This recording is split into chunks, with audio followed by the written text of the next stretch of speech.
Welcome to సుమధురం కబుర్లు. ఈరోజు మనం రథసప్తమికి రథం చేయడానికి ఎలాగో చూపిస్తాను నేను. దానికి కావాల్సినవి ఇలా టూత్ పిక్స్ ఉంటాయి కదా, ఇవి కావాలి. ఇవి చిక్కుడు కాయలు ఒక 7 తీసుకోవాలి.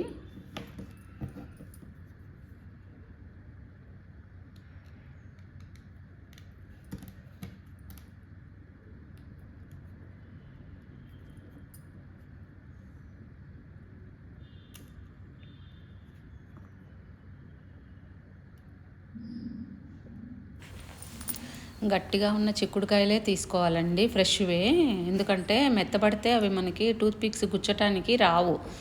అలాగా 2 సెట్లు రెడీ చేసుకోవాలి. టూత్ పిక్స్ గట్టిగా ఉంటాయి కదా, బాగా స్ట్రాంగ్ ఉంటాయి కదా, అందుకోసం చిక్కుడుకాయలు కూడా ఫ్రెష్వి తీసుకోవాలి. మనం చక్కగా జిల్లేడు ఆకులు మనము స్నానం కోసం తెచ్చి పెట్టుకుంటాం కదా, ఆ జిల్లేడు ఆకు మీద ఈ రథం పెట్టాలన్నమాట.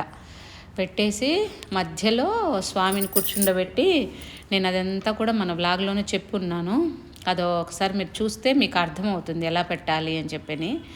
కాయను పెట్టి ఏదో ఒక కాయను అలా కుంకుమతో బింబంలాగా తయారు చేసి, మన దగ్గర సూర్యనారాయణమూర్తి వారిది ఉంటే పర్వాలేదు, లేకపోతే కనుక ఒకవేళ అప్పుడు ఇలా చేసుకోవచ్చు అనమాట. మనం ఏదైనా ఒక కాయను పెట్టి కూడా కుంకుమ అలా పెట్టడం అదంతా కూడా చూపించాను నేను. ఒక్కసారి అది చూస్తే మీకు అర్థమవుతుంది ఎలా పెట్టుకోవాలని.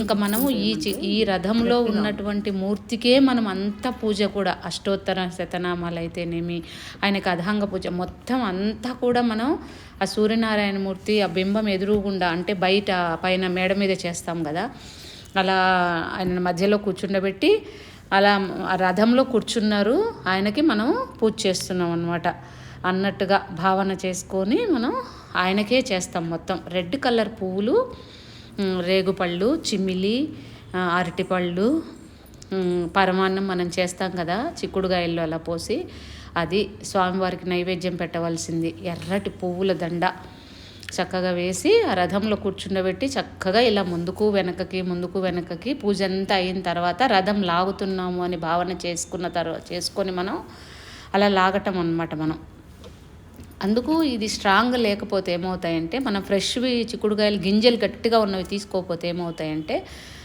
అవి మనం లాగేటప్పుడు ఊడిపోతాయి అన్నమాట. రథం స్వామివారు ఉంటారు కదా, ఊడిపోతే ఎలాగ మరి కొంచెం సెంటిమెంట్గా ఫీల్ అవుతాం కదా, అందుకోసం కొంచెం స్ట్రాంగ్ గట్టిగా ఉన్న గింజలు తీసుకోండి. ఎప్పుడైనా సరే ముదిరిపోయినవి అంటాం కదా, ముదురుగా ఉన్నవి గింజలు పట్టినవి అవి తీసుకుంటే కనుక మనకి ఈజీ.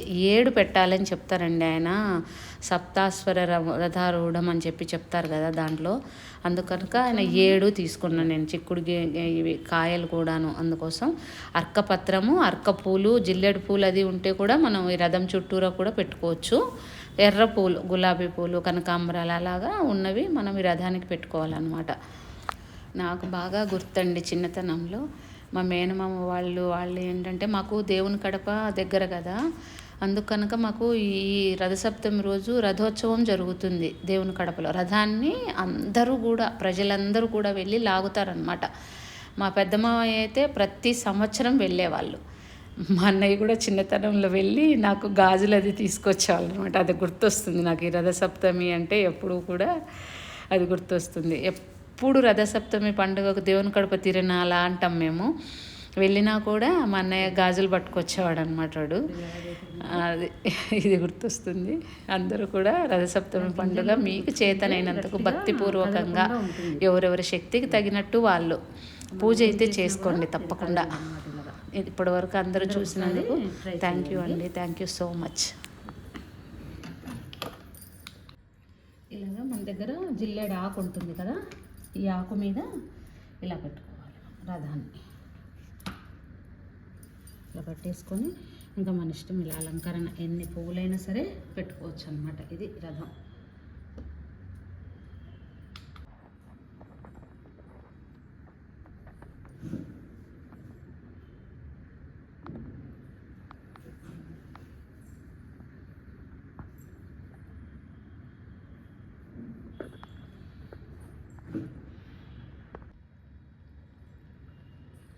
ఇది రథం. మనం ఆ రోజు రథసప్తమి రోజు ఈ రథం లోపలే సూర్యనారాయణమూర్తి కాయని ఇక్కడ పెట్టేసేసుకొని ఆయనకే చేస్తామన్నమాట పూజ. ఇది రథం, చిక్కుడుకాయ రథం. అందరూ ఒకసారి ట్రై చేయండి. Thank you for watching.